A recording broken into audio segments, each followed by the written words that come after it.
नमस्कार दोस्तों, let's grow upper channel में आप सभी का स्वागत है। हम लोग लेखपाल के लिए मैथ की प्रैक्टिस सेट कर रहे हैं। प्रैक्टिस सेट 3 कर चुके हैं, आज प्रैक्टिस सेट नंबर 4 है। प्रैक्टिस सेट में हम वही क्वेश्चन लेके आ रहे हैं जो पिछले प्रैक्टिस सेट में पढ़ाए नहीं गए हैं। कहने का मतलब ये है कि हम हर प्रैक्टिस सेट में नए नए क्वेश्चन लेके आएंगे जो एग्जाम पीरियड के लिए बहुत ही इम्पॉर्टेंट होगा। तो सबसे पहले हम चलते हैं पहले क्वेश्चन पे। पहला क्वेश्चन क्या कह रहा है, ठीक है, कर लेते हैं। पहला क्वेश्चन है कि एक कमरे की लंबाई, चौड़ाई तथा ऊंचाई क्रमशः 5 मीटर, 4 मीटर तथा 3 मीटर है। तो चारों दीवारों का क्षेत्रफल क्या होगा।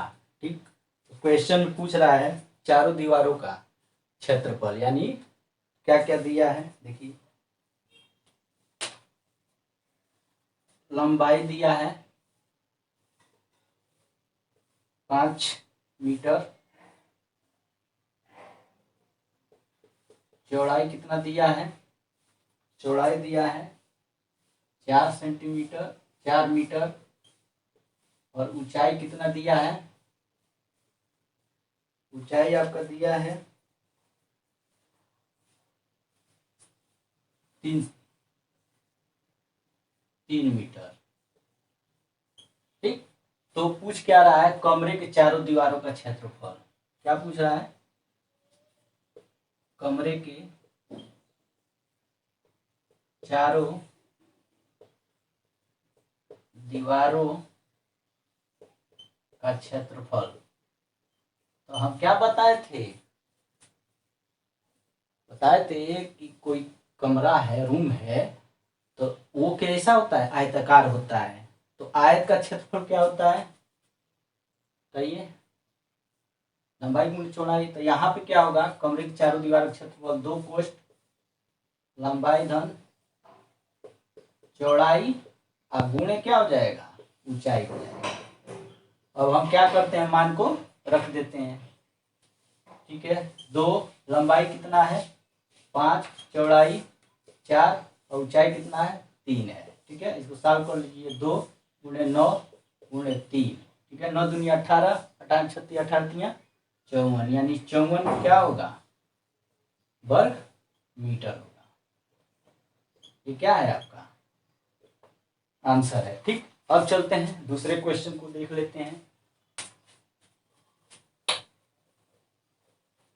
दूसरा क्वेश्चन क्या कह रहा है,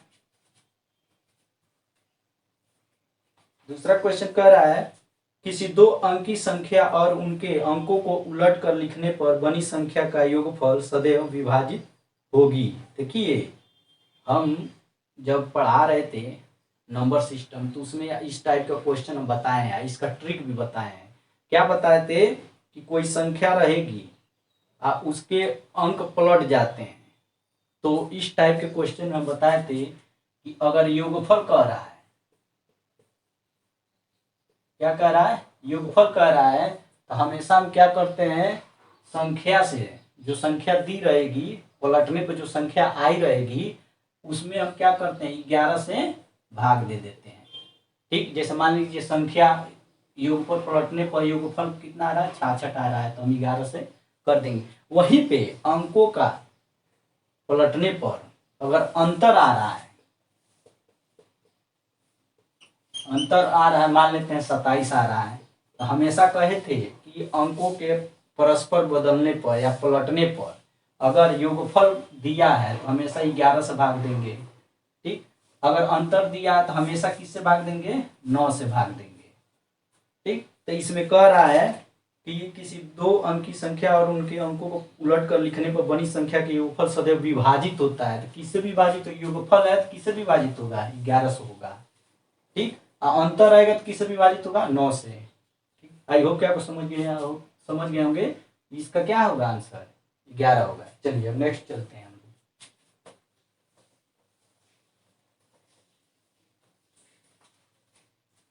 तीसरा कह रहा है 4 अंकों की छोटी से छोटी संख्या जिसे 2, 3, 4, 5, 6 और 7 से विभाजित करने पर प्रत्येक दशा में शेषफल 1 बचता है, तो संख्या क्या होगी। ठीक है, तो इस तरह के क्वेश्चन के सबसे पहले हम क्या करते हैं, एलसीएम निकाल लेते हैं। एलसीएम कैसे निकालेंगे, देखिए क्या क्या दिया है, 2 3 4 5 6, 4 5 6 और 7 दिया है। ठीक है, तो इसका एलसीएम निकाल लीजिए। 2 1 2, 3 2 2 4, 5 2 3 6 और 7। ठीक है, और 3 से कीजिए, 1 1 2 5 1 7। ठीक है, अब देखिए नीचे जब हम देखते हैं कि संख्याएं अभाज्य हैं या विषम हैं या इसका कोई कॉमन निकलने वाला नहीं है, तो हम क्या करते हैं, इनका एलसीएम निकाल लेते हैं। लॉसन निकालेंगे, कितना होगा, 2 गुणे 3 गुणे 2 गुणे 5 गुणे 7, एक एक लिखा नहीं जाता है, तो 2 3 6, 6 दूनी 12, 12 बच्चे 60, 60 और उसमें 7 से गुणा करें कितना होगा, 420, 7 6 42 होता है, तो ये हमारा क्या आ जाएगा, एलसीएम आ जाएगा। ठीक, तो कह रहा है 4 अंकों की छोटी से छोटी संख्या, तो 4 अंकों की छोटी से छोटी संख्या क्या होती है, 1000 होती है। तो हम क्या करेंगे, 1000 में 420 से भाग देंगे। ठीक, 420 से भाग देंगे तो क्या आएगा, 2 2 शून्य 0 2 2 4 2 चौको 8।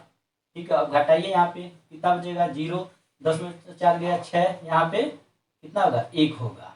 कितना शेष आया है, 160 आया। अब हम क्या करते हैं, 420 में से 160 घटा देते हैं। जब घटा देंगे तो क्या होगा, 0 6, यहाँ पे 3, 260। ठीक है, तो कितना हमको मिला है, 260।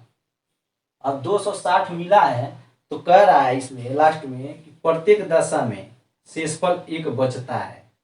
ठीक है, तो जो 1 बचता है उसी को हम क्या करेंगे, इसमें जोड़ देंगे, तो कितना हो जाएगा, 261 हो जाएगा। यही क्या होगा, आपका आंसर होगा। जब इस टाइप का क्वेश्चन होगा तो आप सबसे पहले क्या करेंगे, एलसीएम निकालेंगे। एलसीएम निकालने के बाद से छोटी से छोटी संख्या है उसमें उसे भाग देंगे और जो शेष आएगा उसको इसमें से घटा देंगे। जो एलसीएम आया था उसमें से घटा देंगे, या घटा देंगे तो कह रहा छोटी से छोटी संख्या, देखिए छोटी से छोटी संख्या जो रहती है ना, तो जब आंसर आएगा तो हमेशा इससे बड़ा में आएगा। ठीक है, न कि छोटा में आएगा। आ रहा समझ में। तो यहाँ पे वो संख्या पूछ रहा है कि कौन सी संख्या होगी। देखिए अब ये 261 आया है ना, ठीक है, हम बताएं आपको कि 1000 है, 1000 है तो 1000 से ज्यादा आना चाहिए, तो 1000 में हम क्या करेंगे, 261 जोड़ देंगे। ठीक, तो कितना जो 1 6 12, यही क्या होगा, आपका आंसर होगा। ठीक, क्या हम किए हैं, इसको ठीक से समझ लीजिएगा क्योंकि ये क्वेश्चन बार बार पूछता है। अब देखिए नेक्स्ट क्या कर रहा है,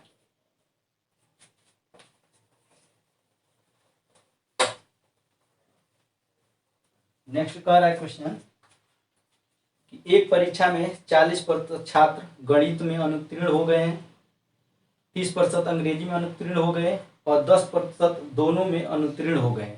तो दोनों विषयों में उत्तीर्ण छात्रों का प्रतिशत कितना होगा, उत्तीर्ण प्रतिशतों का। तो इसका एक हम सूत्र बताए थे, ट्रिक बताए थे। क्या बताए थे कि प्रतिशत उत्तीर्ण छात्र,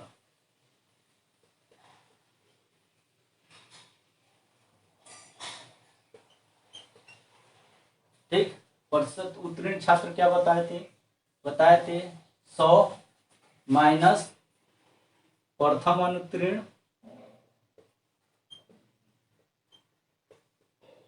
माइनस द्वितीय अनुत्तीर्ण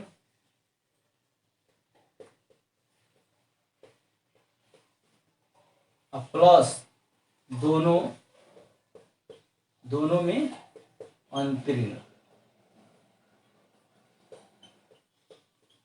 देखिए अगर क्वेश्चन इस तरह का दिया है और उत्तीर्ण दिया है, अनुत्तीर्ण दिया है, ऐसे करके दिया है, तो हमेशा उत्तीर्ण दिया रहेगा तो उसको हम अनुत्तीर्ण में लिखेंगे।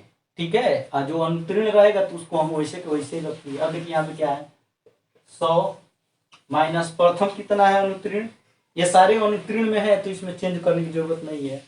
ठीक, तो पहला है 40 दूसरा है 30 और दोनों में कितना है 10 है, यही है। तो अब क्या करेंगे, यही पूछा भी है, तो हम इसको जोड़ देंगे तो 110 और माइनस 40 30 कितना हो जाएगा 70। अब घटाएंगे कितना होगा 40% होगा, यही क्या होगा आपका आंसर होगा। ठीक, आई होप कि आपको समझ में आ गया होगा। कहने का मतलब कि यही सूत्र होता है जिस तरह का भी क्वेश्चन हो इसमें। ठीक, अब देखिए यहीं पे 40 आ गया, अगर पूछ देता कि बताइए अनुत्तीर्णों की संख्या कितनी है, उत्तीर्ण की संख्या तो हम इस सूत्र से निकाल देंगे। यहीं पे पूछता अनुत्तीर्ण छात्रों की संख्या कितनी है, कितना प्रतिशत है, तो हम क्या करेंगे 100 में से इसको घटा देंगे, और 100 में से जब इसको घटा देंगे तो अनुत्तीर्ण छात्रों का प्रतिशत आ जाएगा। चलते हैं दूसरे क्वेश्चन पे।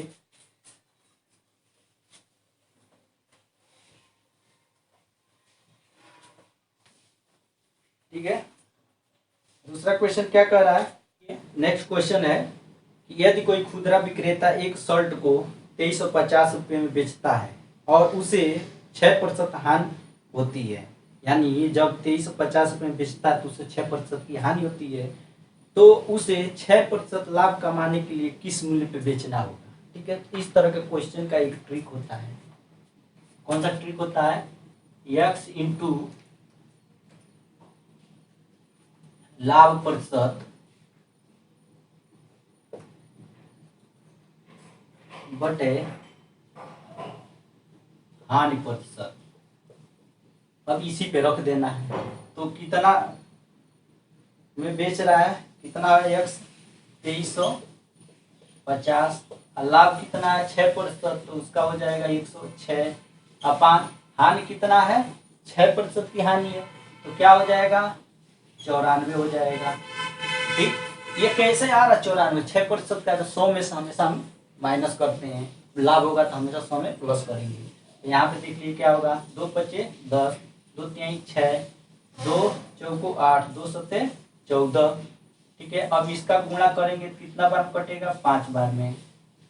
ठीक है, तो यहाँ पे 0, अब इनका गुणा कर लीजिए कितना आएगा, देखिए 0, अब 5 3 15 5 80, 1 55 25 से 26, यानी यही क्या हो जाएगा आंसर हो जाएगा। ठीक, अब चलते हैं नेक्स्ट क्वेश्चन देख लेते हैं क्या कह रहा है। नेक्स्ट क्वेश्चन कह रहा है कि दो संख्याएं तीसरी संख्या से क्रमशः 30% और 37% कम है, पहली संख्या से दूसरी संख्या कितना प्रतिशत कम होगा या है। तो इसको भी हम बता चुके हैं जब नंबर सिस्टम पढ़ा रहे थे। इसमें देखिए क्या हम बताए थे ये कि जब दो संख्याएं किसी तीसरे संख्या से कम होगा तो उसमें दो पद होंगे। ठीक है, मिटा लेते हैं। कौन कौन सा पद होगा,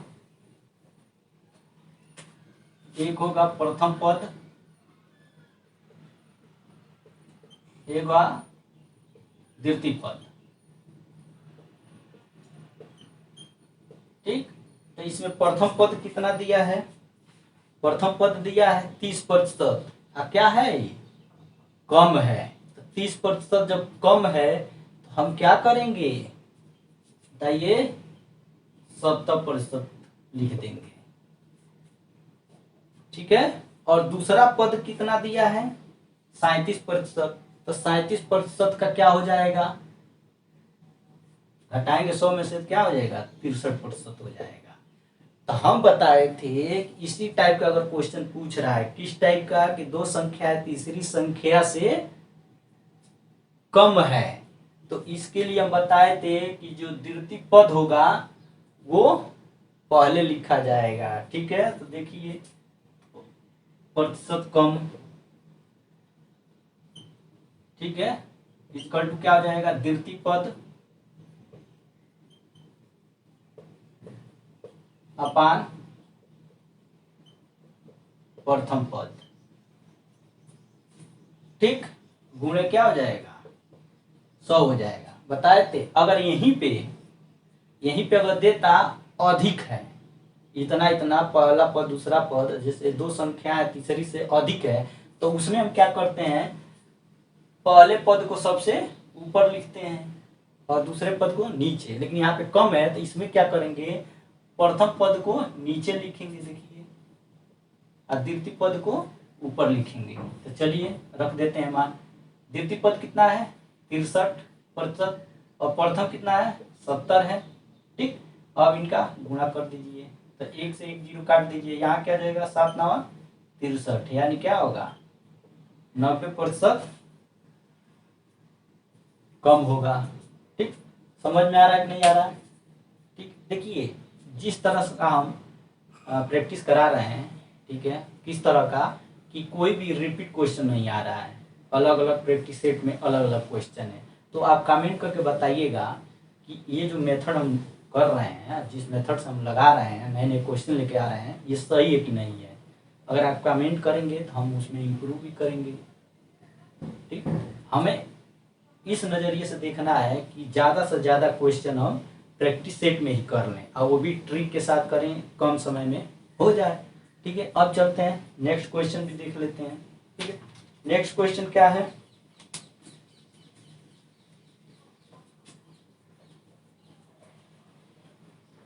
नेक्स्ट क्वेश्चन क्या कह रहा है, नेक्स्ट क्वेश्चन कह रहा है 10 भुजाओं वाले किसी बहुभुज में कुल विकर्ण कितने होंगे।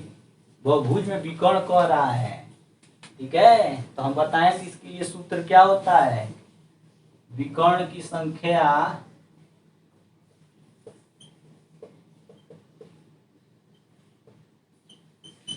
बराबर क्या होता है, बताइए, n इंटू n-3 अपान 2, यही होता है ना।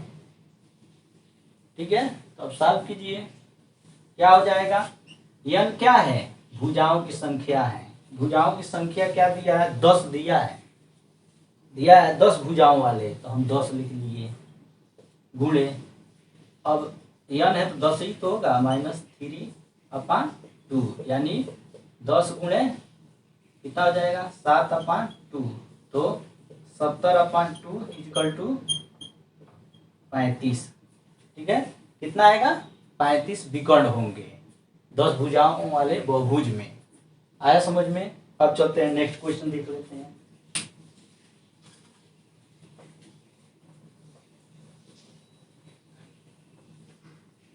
नेक्स्ट क्वेश्चन क्या कह रहा है, कह रहा है कि यदि किसी समबाहु त्रिभुज की एक भुजा 4√3 सेंटीमीटर है तो उसका क्षेत्रफल क्या होगा। तो समबाहु त्रिभुज का क्षेत्रफल क्या होता है, बाहु त्रिभुज का क्षेत्रफल क्या होता है, √3 अपान 4 इंटू भुजा का वर्ग, यही होता है। देखिए इसमें दो चीजें याद करनी होती है, समबाहु त्रिभुज रहेगा तो उसका ऊंचाई पूछता है और क्षेत्रफल, तो दोनों का याद रखिएगा। ठीक है, यहाँ देखिए √3 अपान 4, अब भुजा कितना है बताइए, भुजा है 4√3 और इसका क्या है, ये स्क्वायर है, तो आप सॉल्व कर लीजिए, √3 अपान 4 इंटू 4√3 इंटू 4 इंटू √3, तो इसे काट दीजिए, तो यहाँ क्या हो जाएगा, इनका गुणा होगा तो केवल क्या हो जाएगा 3 हो जाएगा, यानी 3 इंटू √3। ठीक, और देखिए अब 4 भी तो है यहाँ पे, इनका गुणा हुआ तो 3 आ गया। ठीक, 4 है एक ये है तो कितना आ जाएगा, 4 3 का 12 √3 वर्ग सेंटीमीटर, यही क्या होगा आपका आंसर होगा। ठीक, अब चलते हैं एक और क्वेश्चन कर लेते हैं। ठीक, ये क्वेश्चन बहुत इंपॉर्टेंट है, कह रहा है यदि x4 - px² + q का गुणनखंड x² - 3x + 2 हो तो p तथा q के मान क्या होंगे। ठीक है, इसको ठीक से समझिएगा। ठीक है,